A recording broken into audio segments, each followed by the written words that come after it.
Headline सां वठी आगाह कयूं अव्हांखे त गढ़ी तेगो जे कचे वारे इलाइक़े में पुलिस ऑपरेशन दौरान शहीद थियल एहलकार अब्दुल खालिक सोलंकी जी जनाज़ी नमाज़ अदा कई वई आहे। अव्हांखे आगाह कंदा हलो ब्रेकिंग न्यूज़ ते स्कूल ग्राउंड ते अदा कयल जनाज़ी नमाज़ में SSP DSP समेत पुलिस एहलकारनि ऐं शहरनि वॾे अंग में शिरकत कई आहे। शहीद अब्दुल खालिक सोलंकी खे सरकारी एज़ाज़ सां मिठी मां हवाले कयो वियो। तफ़सील मालूम कंदासीं ज़ाहिद काइम खानी खां। जी ज़ाहिद।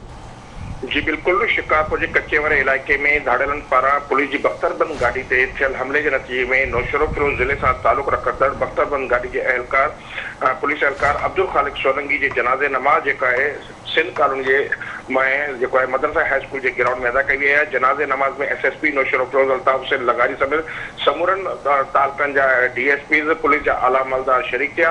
शहीद एहलकार के मुकम्मल पुलिस एजाज़ से सुपर्द खाक कयो वियो आहे, उनके सलामी पेश की वही है। जनाज़े नमाज में मिटन माइटन पुलिस के आला अमलदार के अलावा सिविल सोसाइटी सहाफ़ियुनि जी वॾी अंग में शिरकत कई। अव्हांखे इहो ॿुधाईंदो वञा त अब्दुल खालिक बिरोई सोलंकी जो मर्द जो रात देर से सिंध कॉलोनी में पहुतो हो। 1986 में अब्दुल खालिक सोलंकी पुलिस खाते में भर्ती थो। बख्तरबंद गाड़ी में ड्राइविंग करते रहो। मुख्तलिफ थानन से भी ड्यूटी सरंजाम ॾींदो रहो। मुख्तलिफ इलाइक़नि में ऑपरेशन दौरान भी अब्दुल खालिक की ख़िदमतूं सिंध पुलिस हासिल कंदी रहियूं आहिनि।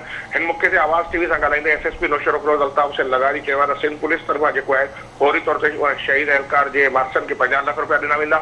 हुन चयो त अब्दुल खालिक बिरोई सोलंकी के सिंध पुलिस के आला अमलदार के चॉइस से शिकारपुर मोकिले वियो। ऑपरेशन दौरान नौशरो फिरोज जिले की बख्तरबंद गाड़ी वही नफरी वही। उन दौरान हथियारबंदन हमलो किया जैसे दौरान वो शहीद थियो है। हुन चयो असांखे पंहिंजे शहीद जवाननि ते फ़ख़ुरु आहे।